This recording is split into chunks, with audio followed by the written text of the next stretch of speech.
video-videonya yang dicabuli oleh 4 orang laki-laki sudah beredar di media sosial. Dan dia dibully oleh teman-temannya yang berada di sekolah dan yang berada di lingkungannya.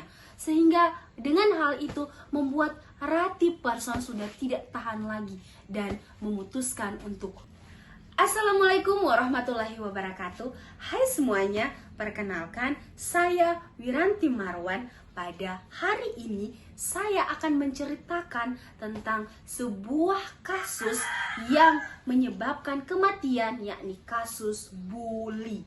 Teman-teman tentu sudah tidak asing lagi dengan kata bully ini.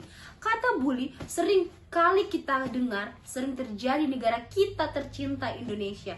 Dan bahkan sampai luar negeri, bahkan seluruh dunia pernah melakukan kasus bully ini. Perlu teman-teman ketahui bahwa kasus bully bukan hanya secara kekerasan secara fisik, namun juga secara verbal, baik menggunakan media sosial maupun ejekan secara langsung kepada orang-orang yang mengalami kasus bully tersebut. Baiklah, kasus pertama yakni kasus yang dialami oleh seorang gadis yang bernama Ratih Persson. Ratih Persson sekarang berumur 11 tahun, berasal dari Nova Scotia. Dia mengalami kasus kekerasan pada saat berusia 15 tahun, yang dimana dia dicabuli oleh 4 orang laki-laki berdasarkan perkataan dari ibunya. Ratih memutuskan untuk mengakhiri hidupnya saat ia berumur 15 tahun, karena dia sudah tidak tahan lagi teman-teman. Video-videonya yang dicabuli oleh 4 orang laki-laki sudah beredar di media sosial. Dan dia dibully oleh teman-temannya yang berada di sekolah dan yang berada di lingkungannya. Sehingga dengan hal itu membuat Ratih Persson sudah tidak tahan lagi dan memutuskan untuk bunuh diri. Teman-teman tentu prihatin dengan kisah ini di usianya yang masih sangat muda, di mana berusia 15 tahun sudah mengalami kasus pencabulan yang menyebabkan dirinya mengakhiri hidupnya karena sudah tidak tahan lagi dengan cemoohan orang-orang yang selalu membuli dia karena kasus yang dia juga tidak inginkan. Semoga kasus ini menjadi pelajaran untuk kita semua agar tidak membuli orang lain. Kasus yang kedua, yakni kasus yang dialami oleh seorang laki-laki yang bernama Carlos Figel. Carlos Figel ini berasal dari Valencia, New Mexico, Amerika Serikat. Seorang pria ini mengalami kasus bully karena diejek oleh teman-temannya karena wajahnya yang berjerawat dan berkacamata serta dianggap gay oleh teman-temannya. Karena mendengar hal ini, ayah dari Carlos Figel ini tidak terima. Beliau mendatangi pemerintah setempat dan mendesak pemerintah tersebut untuk mengeluarkan peraturan dan memberikan sanksi kepada mereka yang melakukan kasus bully.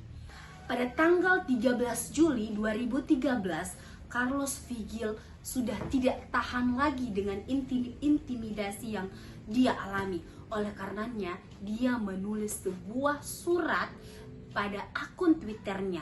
Teman-teman tahu apa isi surat dari Carlos Figel?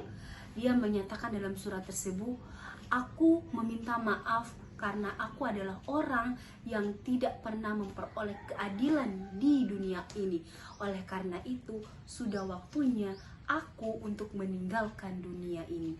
Sungguh sangat menyedihkan isi surat dari Carlos Figel ini, teman-teman. Isi dari surat yang ditulis oleh Carlos Figel juga mengatakan bahwa teman-teman benar, aku adalah orang yang aneh, homo, dan tidak dapat diterima.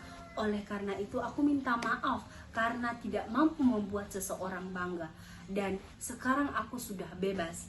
Itulah surat yang ditulis oleh Carlos Figel. Setelah dia menulis surat tersebut, dia memutuskan untuk mengakhiri hidupnya dengan bunuh diri karena sudah tidak tahan lagi dengan bulian dari teman-temannya yang selalu membulinya dengan secara verbal, menggunakan media sosial maupun secara langsung. Oke teman-teman, kita lanjut ke kasus yang ketiga, yakni kasus yang dialami oleh seorang perempuan yang bernama Amanda Todd. Amanda Todd ini merupakan seorang siswa kelas 10 di British Columbia.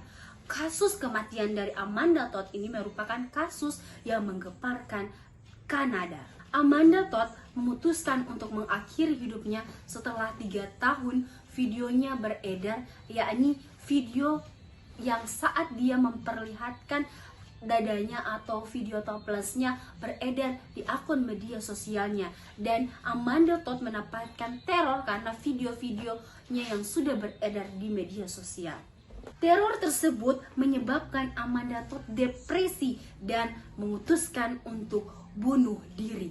Dan sebelum beliau mengakhiri hidupnya, dia sempat membuat sebuah video yang berjudul Perjuangan, Intimidasi, Bunuh Diri, dan Menyakiti Diri Sendiri. Sekarang video tersebut menjadi perhatian publik, di mana dalam video tersebut Amanda Todd memperlihatkan kekerasan yang ia alami baik secara online maupun secara offline. Oleh karena itu teman-teman, jangan sekali-kali kita membuli orang baik secara menggunakan media sosial maupun secara langsung. Oke teman-teman, lanjut ke kasus yang keempat. Kasus yang keempat yakni kasus yang dialami oleh seorang perempuan yang bernama Jade Stringer. Jade Stringer ini merupakan seorang perempuan yang sangat cantik di sekolahnya high school Inggris. Dia merupakan seorang yang bukan saja cantik, tetapi juga aktif dalam sebuah kegiatan organisasi. Bahkan, dia juga selalu ikut dalam kegiatan anti-bully di sekolahnya. Namun, karena kecantikan, keahlian, aktivitas, dan semarak anti-bullying yang dilakukan oleh Jade Stringer ini menyebabkan teman-temannya ini iri dan tidak suka dengan Jade Stringer ini, sehingga teman-temannya terus meneror dan membuat Jade Stringer ini sudah tidak tahan lagi. Karena kejadian ini, Jade Stringer memutuskan untuk bunuh diri atau menggantungkan dirinya karena sudah tidak tahan lagi dengan ejekan dari teman-temannya.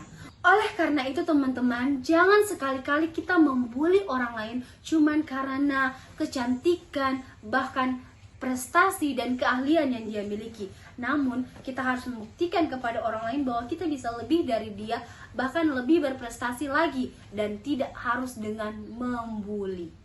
Oke teman-teman, jadi itulah beberapa kasus-kasus bully yang berakhir dengan bunuh diri atau berakhir dengan kematian. Oleh karena itu semoga kita bisa mendapat pelajaran dari kasus-kasus yang sudah saya ceritakan. Nanti kita bertemu lagi di video selanjutnya. Sampai jumpa. Wassalamualaikum warahmatullahi wabarakatuh.